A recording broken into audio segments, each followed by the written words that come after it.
Hello, good morning. सुबह-सुबह मेरे garden में मैंने देखा कि 2 फूल खिले हुए हैं, मुझे बहुत अच्छा लगा। बहुत अच्छी हवा चल रही है और कभी-कभी तो गार्डन में कुछ भी नहीं खिलता है, लेकिन आज 2 फूल खिले थे, देख के बहुत अच्छा लगा।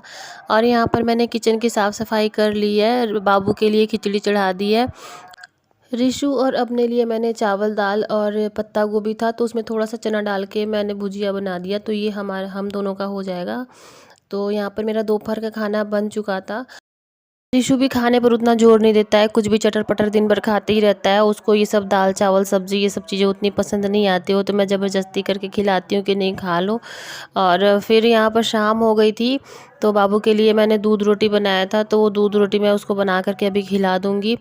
सुबह में मैंने मशीन में कपड़े डाले थे धुलने के लिए, लेकिन अभी तक वो धुले नहीं, वो मशीन में ही पड़े रह गए। मुझे टाइम नहीं मिला कि मैं जाके उसको धुलूँ। तो अभी बाबू थोड़ा-सा खेलने में लगा हुआ है, तो मैं चली आई थी बाहर। मैं क रिशु को बाबू के पास छोड़ दिया। रिशु बाबू का ध्यान बहुत अच्छे से रखता है, तो वहाँ पर दोनों खेलेंगे, तब तक मैं जल्दी से ये कपड़े धो लूँगी। और बाहर बहुत अच्छी हवा चल रही है, मतलब एकदम ठंडी-ठंडी हवा है और बहुत तेज़ हवा चल रही है। कितने दिनों से सोच रही थी कि ये साड़ी धो दूँ, लेकिन टाइम नहीं मिल रहा था, तो आज मैंने फिर इसको धो दिया था और धो के बाहर फैला दिया। ये सूख गई है, तो देखिए हवा कितनी तेज़ चल रही है। फिर बाबू भी सो गया थोड़ी देर में और फिर इसके बाद रिशु को भी अपना काम करने का टाइम मिल गया। क्या कर रहे हो ये? मैं वो बना रहा हूँ स्पिनर। क्या हुआ?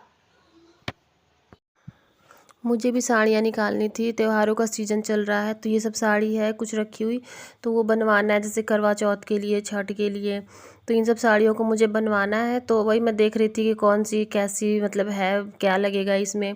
तो ये वाली साड़ी थी, तो इसका तो मुझे पता था रेड कलर का फॉल लगेगा, तो फिर मैं गई थी जब दूध लेने के लिए, तो फिर मैंने रेड कलर का फॉल ले लिया था।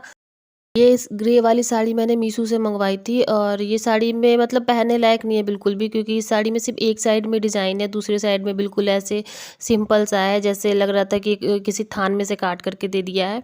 और ये साड़ी तो बहुत ही प्यारी है, ये बहुत खूबसूरत साड़ी है, मेरी बहन ने दी थी। तो फिर इसको मैं सोच रही थी कि इसको भी बना लूँगी, तो यहाँ पर मैं गई थी जब दूध लेने के लिए, तो फिर यहाँ से मैं फॉल लेकर के आई थी। फॉल थोड़ा-सा मिसमैच हो रहा है, मतलब 19-20 का अंतर है, ये कैमरे में ज़्यादा दिख रहा है, लेकिन सामने से बहुत ही थोड़ा-सा 19-20 का अंतर दिख रहा था। तो फिर मैंने सोचा चलो यही लगा दूँगी।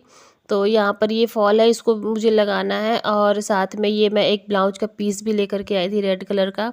ऐसे सिंपल सा ब्लाउज बनाऊँगी, क्योंकि पिछली बार मैंने ब्लाउज बनाया था, तो फिर मुझे थोड़ा-सा अब लग रहा है कि 1-2 और ब्लाउज बना लूँगी, तो फिर थोड़ा-सा हाथ बैठ जाएगा, तो फिर मैं खुद से ही सारे ब्लाउज बना लिया करूँगी। तो इसलिए मैं सिंपल सा ये कपड़ा लेकर के आई कि ब्लाउज बना लूँगी खुद से।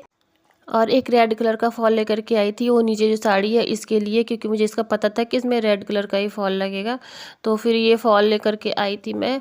और अब ये पहले तो फॉल लगा लूँगी सब साड़ियों में, इसके बाद फिर देखती हूँ ब्लाउज बन पाता है कि नहीं, या दर्जी को देना पड़ता है, क्योंकि टाइम उतना मिलता नहीं मुझे।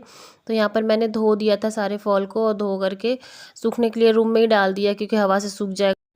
तब तक बाबू भी उठ गया था और उठ करके फिर ये रोने लगा, क्योंकि बच्चे साथ में सोते हैं तो फिर उठते हैं तो बहुत रोते हैं, तो वही ये रोने लगा था। फिर मैंने इसको गोदी में लेके इसको शांत कराया।